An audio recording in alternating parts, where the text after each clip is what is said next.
मैं हूं प्रभु चावला और सीधी बात में आज बारी है बाबा रामदेव की, जिनका परिचय देने की जरूरत आपको अभी नहीं है। बाबा जी, आपका स्वागत है। बहुत बहुत प्रणाम। आपका रोल बदलते, आपका रूप बदलते, आपकी दिशा बदलती दिखाई दे रही है मेरे को। कि मेरी पहले भी कभी दिशा नहीं बदली थी, आज भी नहीं बदली। मैंने पहले भी कहा था आपको, मैं एक जवान हूं, मैं एक किसान हूं, मैं दिमाग से ब्राह्मण हूं, मैं बल में, पराक्रम में, शौर्य में, स्वाभिमान में क्षत्रिय हूं, व्यापार और प्रबंधन में मैं वैश्य हूं, और सेवा में और परिश्रम में मैं शूद्र हूं। मतलब सब कुछ आप हैं, आम्र मास में सब कुछ आप हैं। भगवान भी आप और नारायण। नो, मैं नर हूं, नारायण नहीं हूं, लेकिन अहम ब्रह्मास्मि में मैं विराट हूं। मैं कभी भी संकीर्णताओं में नहीं जिया। यदि संकीर्णताओं में जीता तो आज यहाँ पर नहीं बैठा होता। मैं इसलिए कह रहा हूँ क्योंकि अभी मैंने देखा कि आप पहले राजनेता आपके चरणों में आते थे स्वास्थ्य लाभ के लिए, आपके योग अटेंड करते थे, लाखों की संख्या आती रही। हमें देखा कि आप भाषण देने लगे बजट के ऊपर भी। अभी जब बजट आया तो आपकी प्रतिक्रिया आ गई।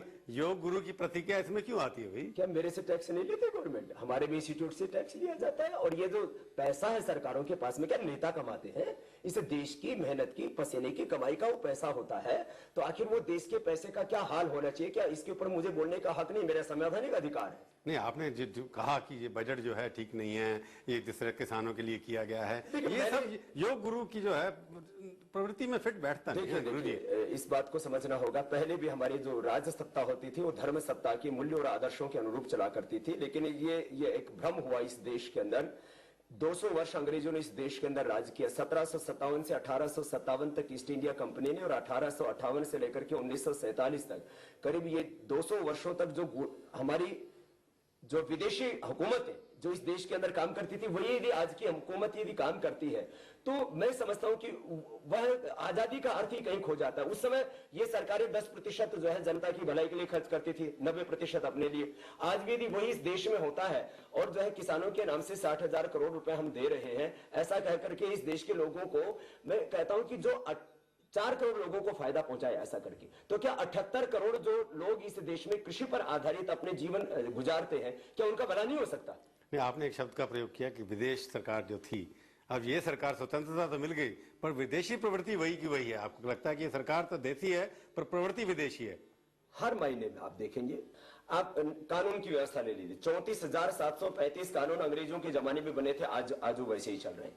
बजट ले लीजिए, जो बजट अंग्रेजी सरकार ने बनाया अपने अंग्रेज काल में 1927 में जो अंग्रेजी सरकार का बजट था, 10% जनता की भलाई के लिए, 90% अपनी भलाई के लिए।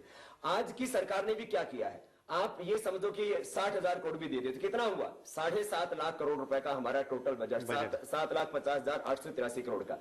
तो उसमें से 10% भी देश के लिए तो नहीं दिया। 10% दिया तो भी क्या दिया? मैं कहता हूं इस देश के अंदर 20% सरकार को सरकारी खर्चों के लिए बजट का हिस्सा प्रयोग करना चाहिए। उसमें करीब 1.5 लाख करोड़ रुपए हो जाता है, और 6 लाख करोड़ रुपए जो है वो जनता की भलाई के लिए खर्च करना चाहिए। हमारे देश के अंदर 6 लाख गांव है, एक गांव को 1 करोड़ रुपए मिलेंगे, हमारा गांव स्वर्ग बन जाएगा। 1 वर्ष के अंदर हमारा देश अमेरिका, यूके, कनाडा को छोड़ करके उनसे भी आगे बढ़ सकता है, दुनिया की महाशक्ति बन सकता है, जिसको सुपर पावर बनाने की बात हमारे कलाम साहब से देश के जो भी तमाम राष्ट्रवादी लोग हैं वो चाहते। पर आपने बाबा जी जो सलाह दी है आपने, ये जो गुरु का काम तो ये नहीं है ना कि 6 लाख करोड़ रुपए कितने बंटना चाहिए, 1 करोड़ हर गांव को दे दो। ये तो राजनीति में आपका हस्तक्षेप होना शुरू हो गया। कोई हस्तक्षेप नहीं, मैं कह रहा हूं देश जले और आप नेता बनने के ख्वाब लगता है कहीं आ रहे हैं। दिल्ली के सिंहासन पर बैठ करके जो लोगों को सम्मान नहीं मिलता और जो काम नहीं होता, वो मैंने लोगों के दिल के आसन पर बैठ करके काम किया और करोड़ों लोगों ने मुझे सम्मान दिया है।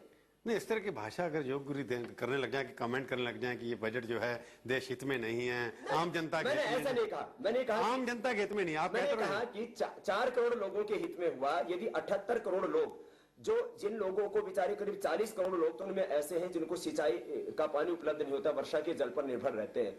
तो यदि इस देश के अंदर मैंने एक बहुत बड़ी सलाह दी है और मुझे लगता है यदि उस सलाह के ऊपर चले तो 5 वर्ष नहीं 50 वर्ष तक जो सरकार इस तरह की दृष्टि के साथ काम करेगी, 50 साल तक राज कर सकती है। तो मैं तो दूसरों को राज करने की टिप्स दे रहा हूं। ये बाबा रामदेव का राजनीतिकरण हो रहा है क्या? नहीं, बाबा रामदेव का ये जो है राजनीतिकीकरण नहीं, उसका राष्ट्रवादीकरण हो रहा है, उसका आध्यात्मिकीकरण हो रहा है, उसका सामाजिकीकरण हो रहा है।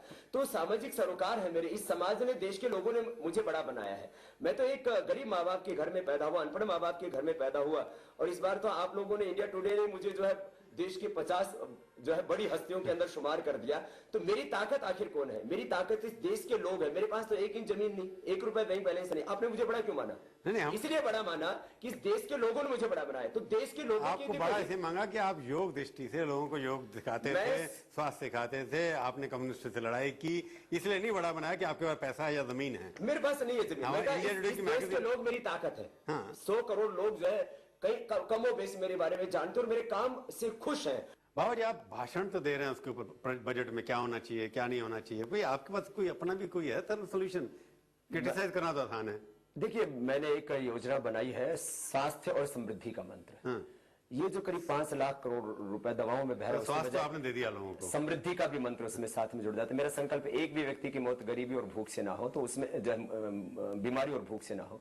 उसमें मैंने ये कैलकुलेशन किया है, करीब 40 करोड़ लोग जो शहर में रहते हैं वो करीब 40 रुपए प्रति व्यक्ति अपने दवाओं के ऊपर खर्च करता है। उसकी बजाय वो जो गांव का गरीब मजदूर किसान जिन प्रोडक्ट को पैदा करता है, लौकी, एलोवेरा, खीरा, करेला, टमाटर, इन चीजों को अपने लाइफ स्टाइल में शामिल कर ले, तो उसका वो जो है खर्चा बच जाएगा दवाइयों का 40 रुपए का। उसकी बजाय उसको 5-10 रुपए की कभी कोई सर्दी जुकाम की दवाई लेनी पड़ सकती है।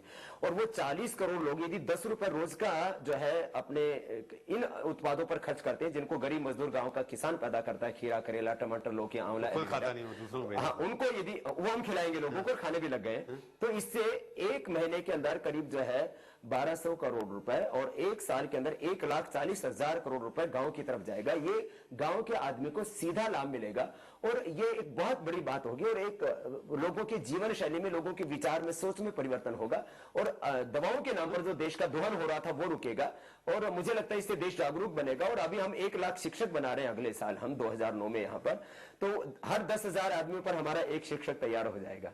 तो 10,000 लोगों को एक प्रशिक्षक हमारा जो है वो योग की ट्रेनिंग देगा, तो इस देश के लोगों का स्वास्थ्य भी अच्छा होगा, उनके अंदर अच्छे विचार भी आएंगे, उत्पादकता, गुणवत्ता, सृजनात्मकता, सकारात्मकता भी बढ़ेगी। तो कृषक को आप जो है कृषि को भी लाभदायक बनाना चाहते हैं, 1.5 लाख स्वास्थ्यदायक और लाभदायक दोनों बनाना चाहते हैं। स्वास्थ्य, शहर वालों को स्वास्थ्य मिलेगा और गांव वालों को समृद्धि, और इस स्वास्थ्य और समृद्धि के मंत्र से हमारा देश खुशहाल बनेगा। बाबा जी, अब जितनी बातें जो है ना, ये सब योग शिक्षा में तो कहीं लिखी नहीं है। योग से प्राथमिक जागता है, शक्ति जागती है, शौर्य जागता है, निर्भीकता पैदा होती है, तो व्यक्ति ऐसी बात कर सकता है। नहीं तो लोग जो है सरकारों को यशोगान करते हैं। मैं सरकारों का विरोधी नहीं हूँ, लेकिन जो देश हित की बात होती है पिछली बार सीधी बात डरता नहीं। जब पहली बार सीधी बात की थी, उसके बीच में अब तक लगता है आपने अर्थशास्त्र का अध्ययन ज्यादा किया है और सरकार क्या करती है, कैसे करना चाहिए, इसके ऊपर याद सोचा है आपने? मैं इसके ऊपर भी सोचा और बहुत कुछ मैंने सोचा है।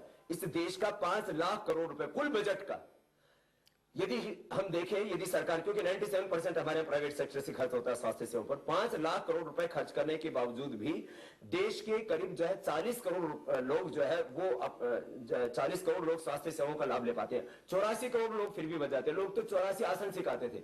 मैं उन 84 करोड़ लोगों के स्वास्थ्य के हित की भी बात करूंगा। मैं आपसे पूछूंगा बात साहब, अभी तो मेरे को लगता है कि ये अगर इसके सोचने के बजाय आजकल का नौजवान जो है वो भटक रहा है, अपने आप को सुंदर बनाने के लिए 6 ऐप बनाता है। आपके पास 8 ऐप्स भी हैं, सुना है मैंने, देखने में दिखाई देते हैं, वो केवल ब्रूस ली के पास है। और आपने कैसे वो उसकी तरफ जाना चाहिए था कि 6 ऐप्स सुंदर कैसे बने, मानसिक दृष्टि से, शारीरिक दृष्टि से। मैं पूछूंगा एक छोटे से ब्रेक के बाद।